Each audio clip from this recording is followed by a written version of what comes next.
बच्चों इस क्वेश्चन में एफ ऑफ एक्स ये दे रखा है और हमें कहा गया है इस फंक्शन का पीरियड इज 6 पाई। इस फंक्शन में जो n है that is a natural number. हमें पूछा गया है what is the minimum value of n। कैसे करेंगे इसे देखो गाइस। हमें एफ ऑफ एक्स दे रखा है sine sine n x by ten x by n. Let us find the period of this and this बच्चों। तो गाइस देखो period of sine sine n x क्या आएगा बच्चों। It will be 2 pi by n. Okay and what will be the period of ten x by n. It will be pi divided by 1 by n which is n pi. Okay guys, clear है यहां तक। अब what will be the period of f of x?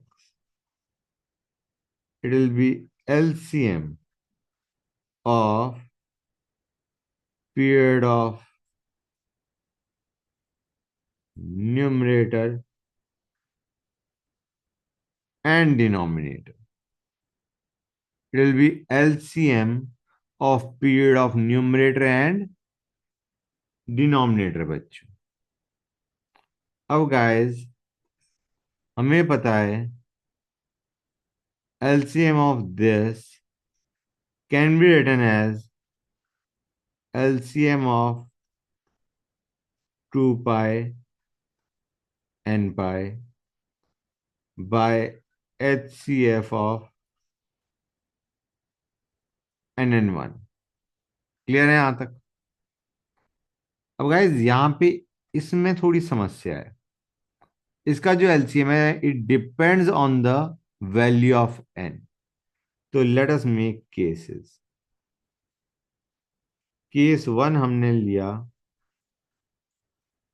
That n is even. अगर n even है then the LCM of 2 pi and n pi will be actually LCM of 2 pi and n pi क्या हो जाएगा बच्चों। It will B n पाई। हाँ है ना। Clear है यहां तक। 2 पाई और n पाई का एलसीएम क्या जाएगा n pi if n is even. और HCF of nn1 is basically 1 बच्चों। क्लियर है यहां तक। So this is the period of f of x if n is even.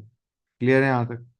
और हमें एक पीरियड कितना दे रखा है बच्चों। We are given the period is 6 pi. यहां से n की वैल्यू क्या निकल के आ गई बच्चों 6।